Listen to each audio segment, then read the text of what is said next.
Welcome into On Deck. I'm Tyler Redmond. As always, make sure to like this video, subscribe to this channel, hit the bell for notifications so you can stay up to date with everything going on in Braves country and, of course, all around Major League Baseball.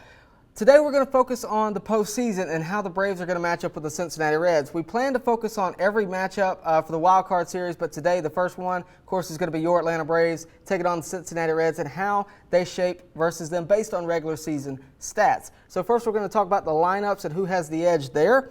Here's the lineups. We're going to pop it up on the screen real quick. We got each and every individual's batting average next to them. And if you just look at the batting average, it's pretty clear who the more stout offense is. It's definitely Atlanta.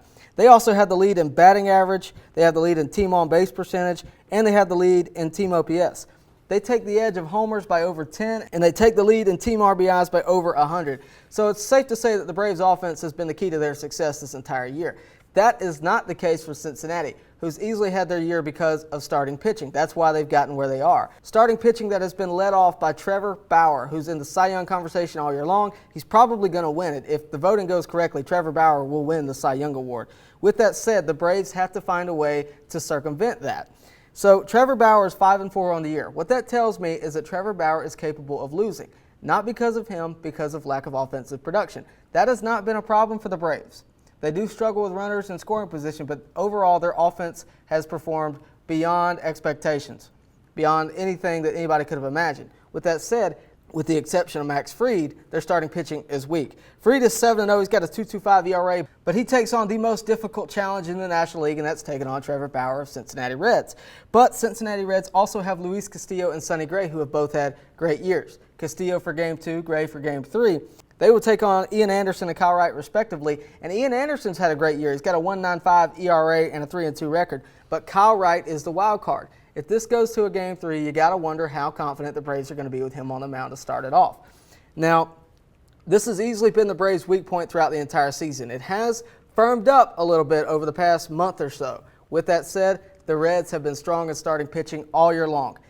If this comes down to a starting pitching duel, it's going to go to the Reds. Make no ifs, ands, buts about it. Let's move on to the bullpen. It's on your screen right now. Of course, Atlanta on the left, Cincinnati on the right. But Atlanta's bullpen is almost double the size of Cincinnati's. That is because they've had to eat more innings due to the lack of starting pitching success. With that said, they have performed exceptional. Take a look at the ERAs next to these guys' names. A.J. Minter is a heck of a surprise at a .83 ERA. Jacob Webb has performed exceptional since he came back from the 45-day IL. But you got guys also like Will Smith, who didn't perform well at the beginning of the year. Obviously, he was battling COVID. But over the past few weeks, he's sort of come back as to how he used to pitch. He's got a 4.5 ERA, but I assume that's going to be a different story in the playoffs. Shane Green has been exceptional this year. Chris Martin is questionable. But if you include him in this, the ERA for this bullpen is 2.61. Without Chris Martin, of course, he's questionable with a groin injury, but without Chris Martin, the ERA is a 2.78. Now, let's take a look at Cincinnati's ERA totals. You take a look at them right now. Their ERA total is 4.41. So the edge over the bullpen's easily going to go to the Braves. They have more arms to choose from, and they've been more successful with it. So if it comes down to a bullpen game, I think it's going to go to the Braves. But for the Reds to be successful, they have to rely on their starting pitching.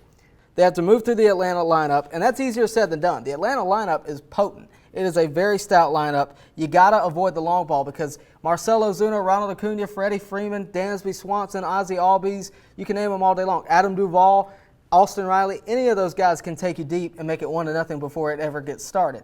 So they have to avoid the long ball, and anyone in that Atlanta lineup is a threat, 1 through 9.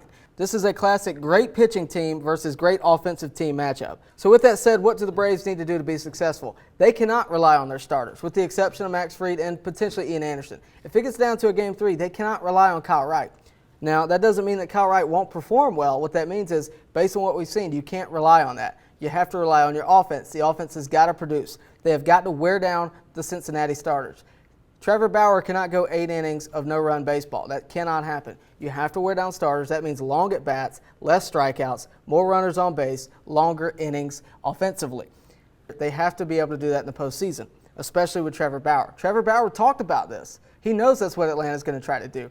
That's what they have done all year long. That's why they do so well in 7th, 8th, and 9th innings. They wear down those starters, they get to the bullpen, and then they perform well against the bullpen. That has got to happen. You saw the numbers with the bullpen. You know how good the bullpen is for the Braves versus the Reds. If it gets to a bullpen game, the Braves have the edge. They have to be able to do that, and the bullpen has to be ready to go. With young starters on the mound, the bullpen has got to be ready to go and perform lights out. Once you get to the bullpen, it's been pretty lights out this year. That hasn't been the case lately, so hopefully over the next few days, over some rest time, the Braves bullpen can get back to normal and we can get geared up for the postseason. So again, this is a classic matchup of great starting pitching versus a great offense. Cincinnati Reds versus the Braves. Game 3 is at noon on Wednesday. Drop a comment. Let me know who you think is going to win Game 1, Trevor Bauer versus Max Fried. Who do you think is going to win the series outright? Let me know in the comment section. Of course, I'll be going live on Wednesday, pregame around 10:30 a.m. Make sure you tune into that. I'll be answering all your questions there, and of course, I'll be dropping content throughout the week. So make sure you like this video, subscribe so you can stay up to date with everything going on in MLB this postseason, and of course, throughout the offseason as well. But that's all I got today. Thank you so much for watching. I'll see you next time on deck.